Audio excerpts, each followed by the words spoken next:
I didn't have anything against it, but I just thought I want to carve my own path and find what I want to do. And it was the thing that I was groomed for without any of us realizing it, my family included. I grew up on sets.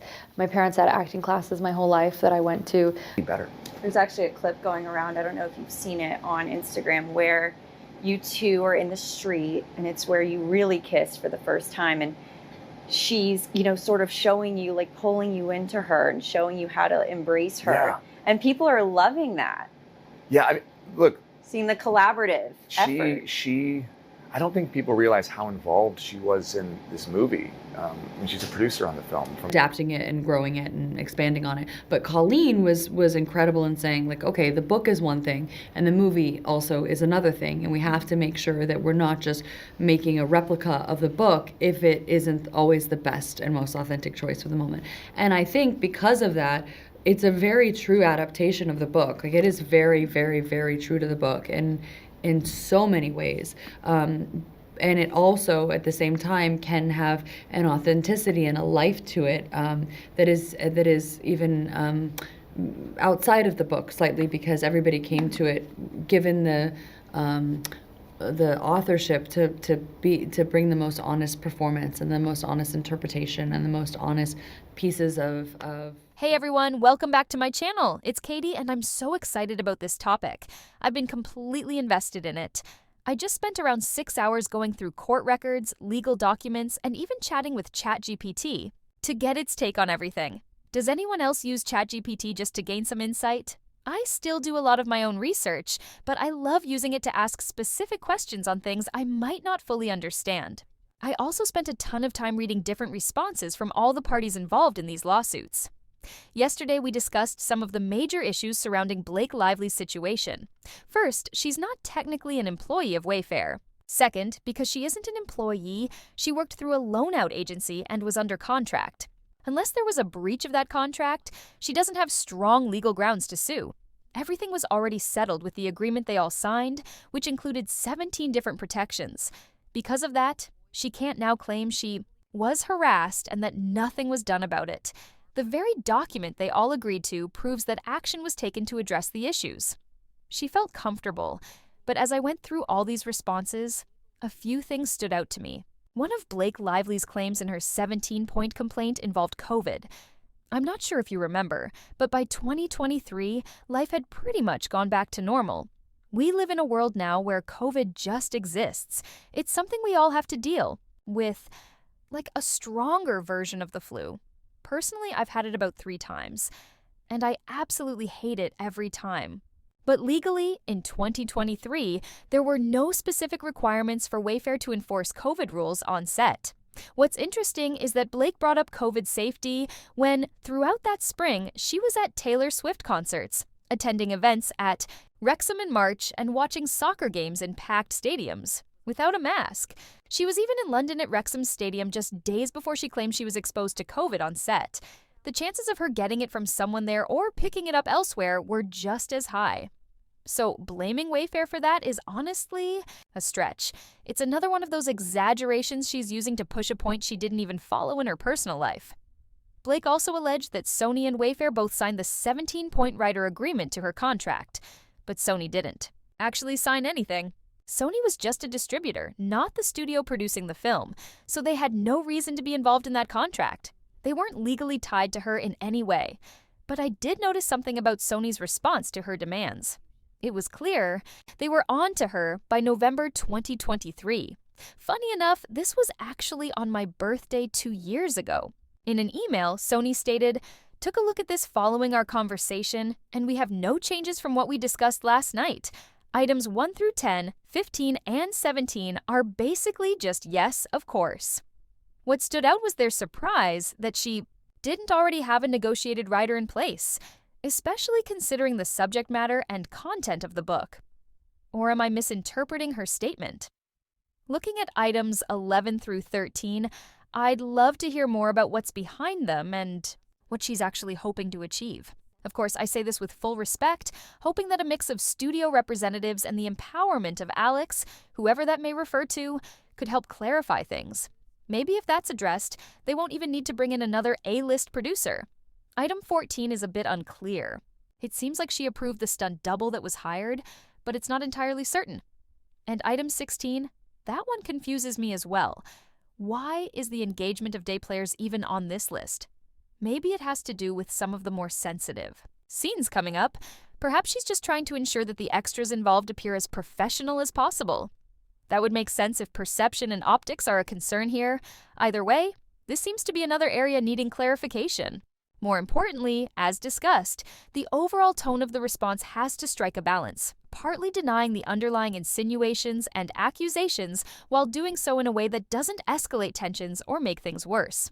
Most of what's on this list is about acknowledging and addressing concerns. And at the end of the day, making sure she feels comfortable should be the main priority. The production team was fully committed to working with her and ensuring the next few weeks went smoothly to complete filming. That's why they sent a copy of this internally to business affairs. But the big question was, why was she adding all these extra details to her list of demands? Was it just to monitor how professional people were? Did she want more control over the production? Was she planning to analyze everyone's behavior to later decide if they did something she didn't agree with? Specifically, for items 11 through 13, she wanted to bring in Todd Black, a highly sought-after producer with an impressive 52 credits in film. But the problem, he was already extremely busy, and bringing him into a production that was more than halfway finished just didn't make sense. Not only would he be handed a credit without being involved from the start, but it would also create logistical chaos. On top of that, it would add a huge, unnecessary expense that Wayfair would have to cover out of pocket. Many of her demands significantly increased the budget, added more costs, and ultimately delayed filming. It also became clear that she was pushing for more auditions and wanted control over key details, like who was on set and who wasn't. But one of the biggest challenges Blake Lively faces in this lawsuit is the timing of her complaints against Wayfair and how that overlapped with her push for creative control. The protections she fought for also gave her more power over production decisions. Essentially, she used allegations of sexual harassment as leverage to gain control over aspects of the film that she previously had no say in.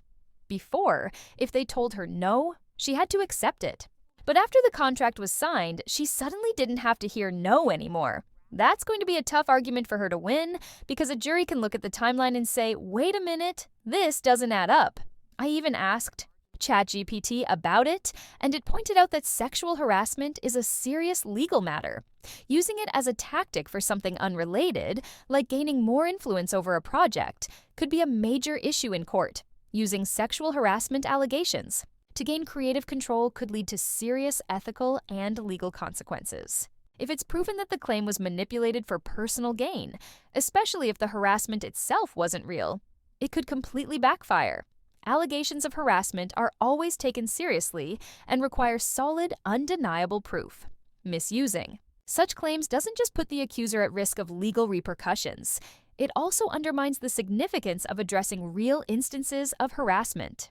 False claims can create skepticism around legitimate cases, making it even harder for actual victims to be believed and protected. Blake Lively's case is going to face significant challenges, particularly regarding the sexual harassment allegations. One of the biggest hurdles she'll have to overcome is proving with concrete evidence that the alleged harassment was so extreme, so pervasive, and so damaging that it created a hostile work environment. She needs to show that it left her feeling humiliated and unable to do her job properly. But here's the issue. She actually completed her work. If the conditions were truly unbearable, then why was she able to finish her role without taking action earlier? The fact that they had a discussion, came to an agreement, and continued working together without disruption raises doubts about the severity of her claims. A jury would likely consider these factors, and if they see that she stayed on set, finished filming, and only raised these accusations afterward, it weakens her case. Timing is everything in legal battles like this, and her ability to keep working without showing any obvious distress could be a major problem for her argument. All the agreed-upon protections were put in place, and once that happened, everything moved forward smoothly. The production wrapped up, the film was completed, and the promotional campaign went ahead without any reported issues on set. This suggests that whatever concerns existed before had been addressed, meaning Wayfair, along with Justin and Jamie, fulfilled their legal obligations to ensure her comfort and safety. There were no further complaints, no disruptions, just a finished project that was released and found financial success. The fact that Blake Lively herself admitted production ended without issues, and the film went on to be a monetary success, creates a significant challenge for her claims. If sexual harassment had truly left her unable to work, how was she able to take over editing, actively participate in marketing, and go on a full promotional tour?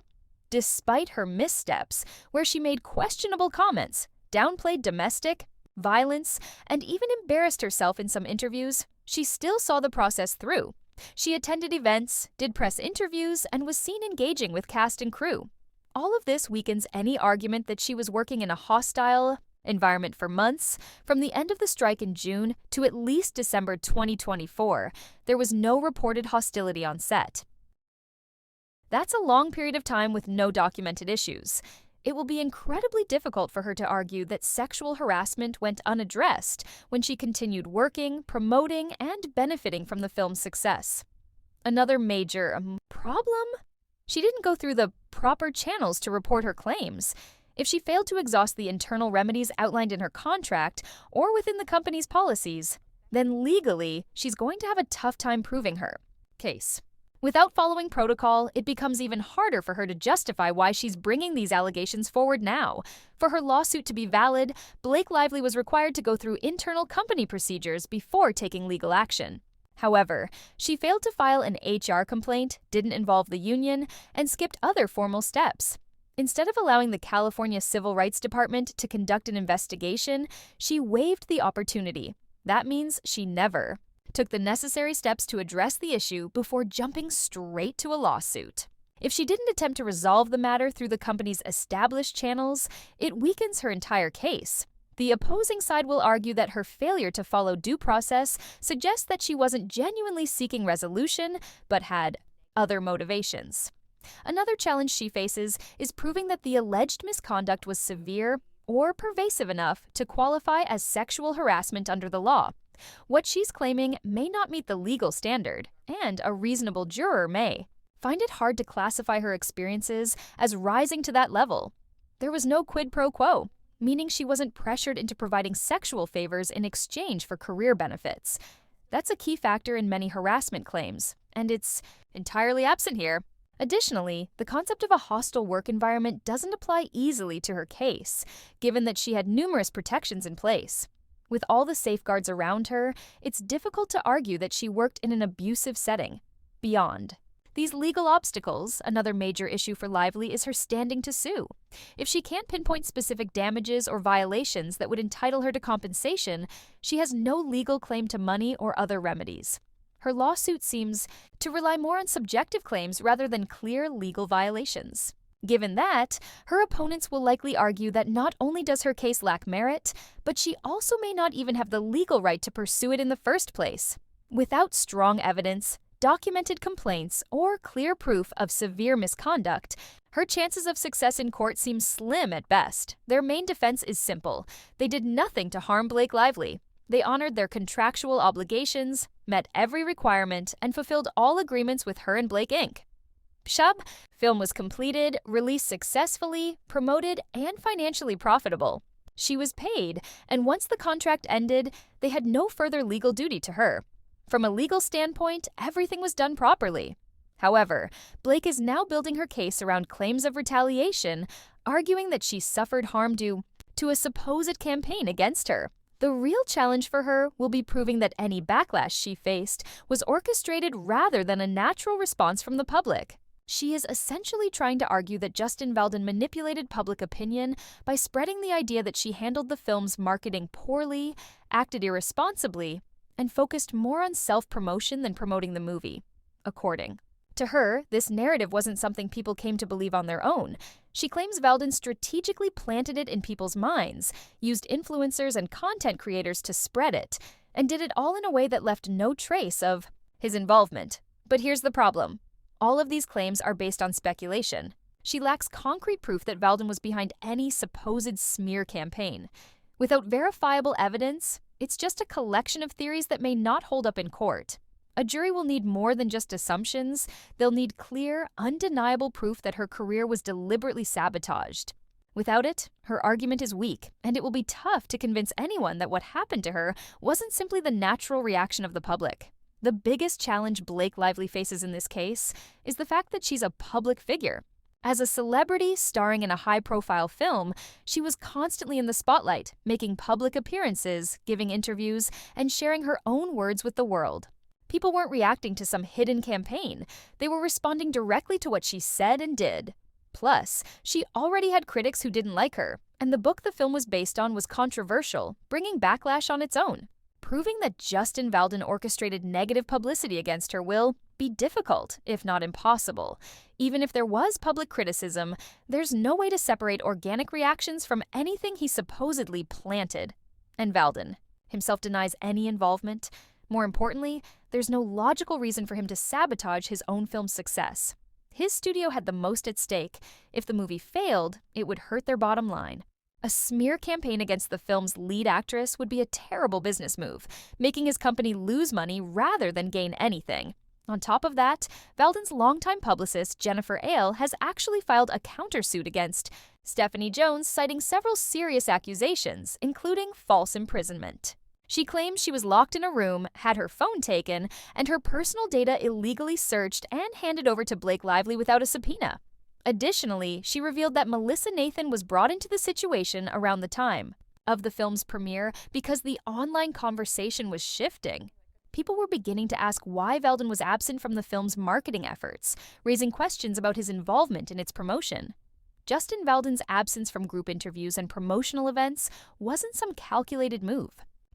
To isolate him, it was a strategic decision. He handled all his promotions separately, and with the premiere approaching, his team anticipated potential media backlash.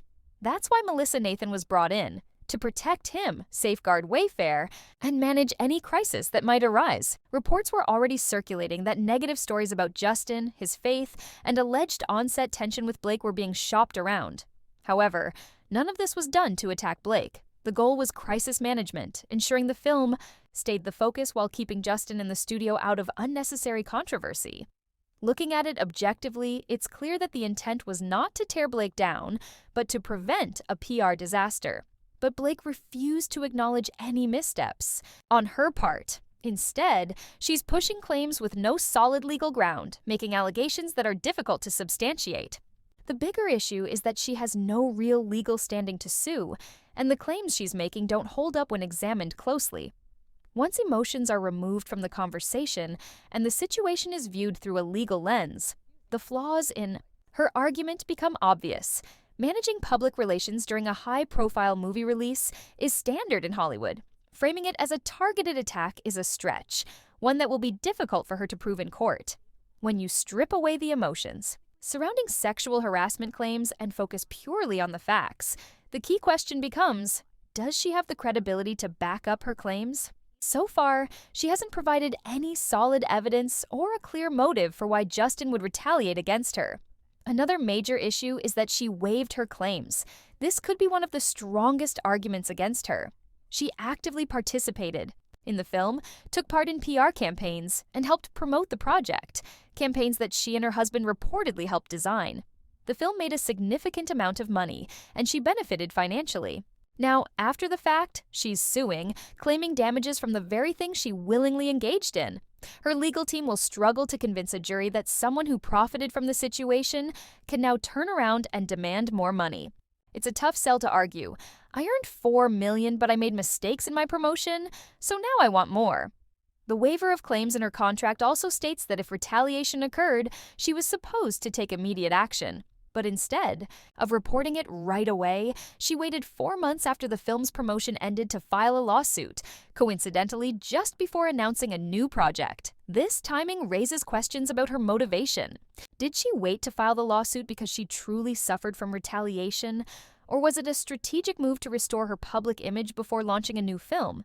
Claiming victimhood is often a way to shift public perception, especially when trying to regain favor with an audience that had previously criticized her. This whole situation presents a number of problems for her case, and the most important part isn't even whether harassment happened, it's whether she can convincingly prove it in court. The legal obstacles she faces in proving her claims are significant, but there are also two major issues working against her. First, she has what's known as unclean hands, meaning she engaged in behavior that they argue was unethical, manipulative, and even borderline extortion. They claim she strategically used these complaints to gain more power over the project, influence decisions, and secure the recognition she wanted. If that's the case, it severely weakens her argument that she was mistreated. Second, there's the issue of unjust enrichment. They believe she is trying to cash in on baseless claims, attempting to squeeze more money out of the situation now that the film has become a major box office success.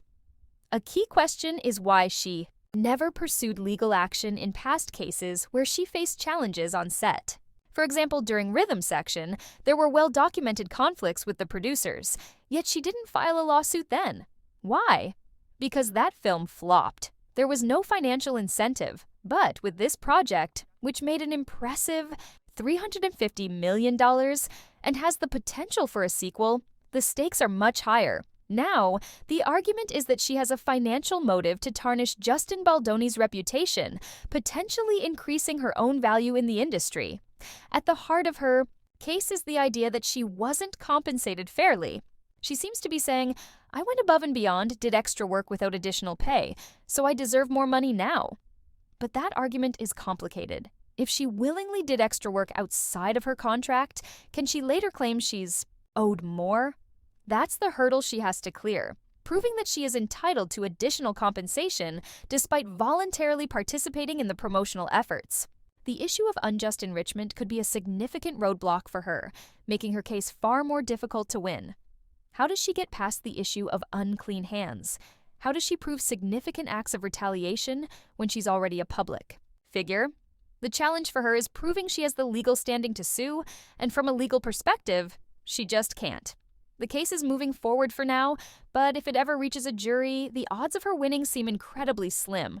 And that's not because of what she claims in her complaint, it's because the actual facts don't support her case. There's barely any solid evidence, just a lot of hearsay, assumptions, and unverified claims that don't hold up under scrutiny. One of her biggest hurdles is credibility. She might argue that people are deliberately trying to destroy her reputation, making it impossible for her to be believed. But the truth is, her credibility issues existed long before this. That's why the opposing side feels so confident. They believe she has no real case. And when you go through the legal responses, one thing becomes clear: denial after denial. They deny the allegations. They deny the way she describes events. They deny that she was ever an employee, that she was sexually harassed, or that she was mistreated. In fact, every piece of evidence suggests they went out of their way to accommodate her. So why would they turn around and try to smear her? They wouldn't. That's the key takeaway from Justin Baldoni's and Wayfair's responses. The real question isn't whether she was wronged. It's whether there's any real proof that wrongdoing even happened. And when you break it all down, there's nothing solid. What do you think? Let me know your thoughts in the comments below. And if you enjoyed this video, be sure to give it a thumbs up. Don't forget to subscribe and hit the notification bell so you never miss an update. Thanks for watching.